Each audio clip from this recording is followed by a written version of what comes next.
तो दोस्तों आप सभी का स्वागत है आपके अपने YouTube channel the crown study में। दोस्तों डेली करंट अफेयर्स के इस शो में आज हम लोग 11 फरवरी के करंट अफेयर्स को डिस्कस करेंगे। तो चलिए शुरू करते हैं अपने पहले क्वेश्चन से। हमारा पहला प्रश्न है, हाल ही में विश्व दलहन दिवस कब मनाया गया है? तो विश्व दलहन दिवस दोस्तों ये 10 फरवरी को मनाया जाता है। इस बार इसकी थीम क्या थी? तो थीम थी दालें, पौष्टिक, मिट्टी और लोग। तो याद रखेंगे वर्ल्ड पल्सेस डे कब मनाया जाता है? तो 10 फरवरी को। पहली बार दोस्तों ये 2016 में अंतर्राष्ट्रीय दलहन दिवस के नाम से मनाया गया। लेकिन अगर बात करें ऑफिशियली ये कब से मनाना शुरू हुआ है, तो 2019 से। 2019 से इसे ऑफिशियली तौर पर मनाना शुरू किया गया। अगला प्रश्न है, हाल ही में समान नागरिक संहिता विधेयक पारित करने वाला देश का पहला राज्य कौन सा बना है? तो समान नागरिक संहिता विधेयक पारित करने वाला देश का पहला राज्य ये उत्तराखंड बना है दोस्तों। उत्तराखंड की विधानसभा में इस विधेयक को पारित किया गया है। इसका लक्ष्य क्या है? यूसीसी यानी यूनिफॉर्म सिविल कोड का। तो इसका लक्ष्य उत्तराखंड में सभी नागरिकों के लिए विवाह, तलाक, भूमि, संपत्ति और विरासत आदि जैसे जो व्यक्तिगत मामले हैं उनको नियंत्रित करना है। उनको उनके लिए एक मानक वाला कानून लाना है, सभी पर जो एक साथ लागू हो, एक जैसा हो। ये अभी अनुसूचित जनजातियों पर लागू नहीं होने वाला है दोस्तों, इसे याद रखेंगे। अगर बात करें क्या देश में केवल एक ही राज्य है जहां पर ये लागू है, तो ऐसा नहीं है। गोवा में भी दोस्तों ये लागू है। यूनिफॉर्म सिविल कोड गोवा के अंदर लागू है। लेकिन सबसे पहला जो राज्य है जहां पर विधेयक पारित हुआ है वो उत्तराखंड है। गोवा में स्वतंत्रता के पहले से, जब पुर्तगीज रहते थे यानी पुर्तगाली रहते थे दोस्तों, तब से यहाँ पर लागू है। अगला प्रश्न है, हाल ही में किस शहर को अपशिष्ट जल प्रबंधन के लिए जल योद्धा शहर के रूप में मान्यता मिली है? तो अपशिष्ट जल प्रबंधन के लिए नोएडा को दोस्तों, नोएडा जिसे गौतम बुद्ध नगर भी कहते हैं, इसको जल योद्धा शहर के रूप में मान्यता मिली है। किसने दी है? तो केंद्रीय जल मंत्रालय द्वारा ये मान्यता प्रदान की गई है। शहर को 2 श्रेणियों में पुरस्कार भी मिले हैं। एक तो वर्ष का सर्वश्रेष्ठ सीवेज उपचार संयंत्र के लिए और दूसरा जल पुनः उपयोग परियोजना के लिए। नोएडा में दोस्तों 8 बड़े बड़े सीवेज ट्रीटमेंट प्लांट भी हैं। सीवेज ट्रीटमेंट प्लांट हैं जिससे पानी को साफ किया जाता है। अगला प्रश्न है, हाल ही में महाराष्ट्र और किस राज्य में किलकारी मोबाइल स्वास्थ्य पहल की शुरुआत की गई है? तो महाराष्ट्र और गुजरात के अंदर, महाराष्ट्र और गुजरात के अंदर दोस्तों किलकारी मोबाइल स्वास्थ्य पहल ये शुरू की गई है।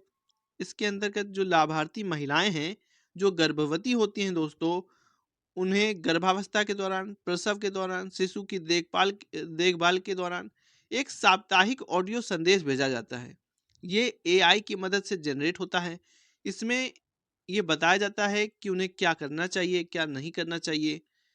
इस ऑडियो संदेश के माध्यम से इन्हें बताया जाता है। अगला प्रश्न है, हाल ही में प्रधानमंत्री मोदी को कहाँ के सर्वोच्च सम्मान से सम्मानित किया गया है?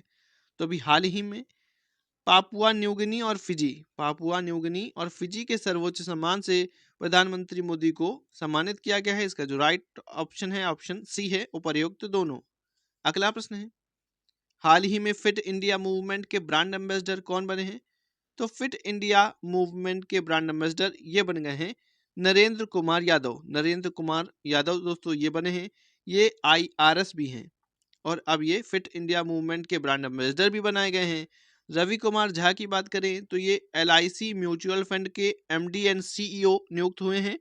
वहीं नवीन तहलियानी जी ये टाटा डिजिटल के MD एंड CEO के पद पर कार्यरत हैं। अगला प्रश्न है, ये रहे दोस्तों IRS नरेंद्र कुमार यादव। हाल ही में भारत के साथ किसने SAFF अंडर 19 महिला विश्व चैंपियनशिप का खिताब जीता है? तो अभी भारत के साथ ये जीता है बांग्लादेश ने दोस्तों। भारत के साथ ही साथ बांग्लादेश ने भी SAFF अंडर 19 महिला विश्व चैंपियनशिप का खिताब जीता है। यानी दोनों टीमें ही विजेता घोषित हुई हैं। ये इसका 5वां संस्करण था और कहाँ पर आयोजित हो रहा था? तो ये बांग्लादेश के अंदर ही आयोजित हो रहा था। कब से कब तक? तो 2 से 8 फरवरी के बीच में।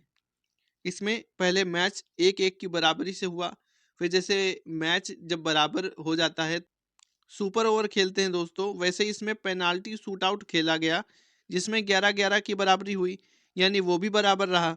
फिर ये हुआ कि निर्णय अब टॉस उछाल के होगा, तो जब टॉस उछाला गया तो उसमें भारत विजयी हुआ।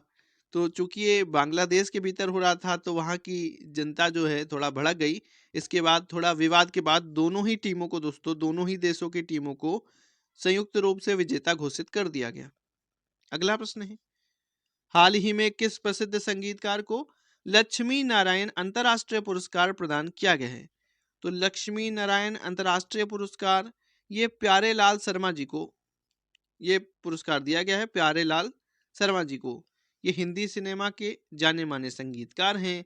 इसी वर्ष दोस्तों इनको पद्म भूषण भी मिला है 2024 में।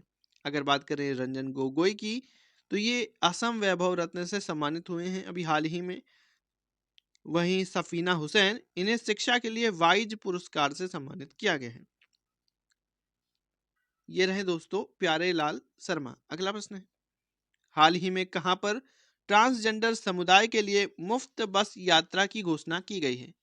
तो अभी हाल ही में दिल्ली के अंदर दिल्ली के सीएम अरविंद केजरीवाल ने घोषणा की है कि अब ट्रांसजेंडर समुदाय को भी मुफ्त बस यात्रा मिलेगी। अगला प्रश्न है, हाल ही में किस अंतरिक्ष एजेंसी ने 137 प्रकाश वर्ष दूर रहने योग्य क्षेत्र में सुपर अर्थ की खोज की है? तो 137 प्रकाश वर्ष दूर है दोस्तों, ये खोज किसने की है सुपर अर्थ की? तो नासा ने की है। अमेरिकी अंतरिक्ष एजेंसी है नासा दोस्तों, इसी ने खोज की है। अगर बात करें इस सुपर अर्थ का नाम क्या है, तो इसका नाम है एक्सोप्लैनेट TOI 715b। ये दोस्तों एक छोटे लाल तारे के चक्कर लगा रहा है और हैबिटेबल जोन में है। हैबिटेबल जोन का मतलब क्या है? जैसे पृथ्वी और सूर्य के बीच में कुछ डिस्टेंस है ताकि पृथ्वी जले ना और ज़्यादा तापमान ना हो, या ज़्यादा दूर ना हो जिससे वहाँ ज़्यादा ठंडक हो। जैसे प्लूटो वगैरह में ज़्यादा धूप नहीं रहती है, तो वहाँ अरुण में हो गया, बृहस्पति थोड़ा दूर है वहाँ पर, और जैसे बुध है, शुक्र है, ये ज़्यादा गर्म है दोस्तों। तो पृथ्वी जो है अपनी वो हैबिटेबल जोन में है, यानी यहाँ पर जीवन संभव हो सकता है। वैसे ही ये जो सुपर अर्थ है दोस्तों, वहाँ का जो सूर्य है, मतलब यूं कहें जो तारा है, छोटा तारा, और वहाँ की जो पृथ्वी है वो भी एक हैबिटेबल जोन में है। हैबिटेबल जोन में है।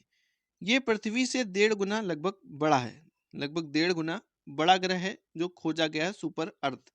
दोस्तों अगर वीडियो अच्छा लगा हो तो वीडियो को लाइक करें, शेयर करें, चैनल को सब्सक्राइब करके बेल आइकन दबा दें। Thank you.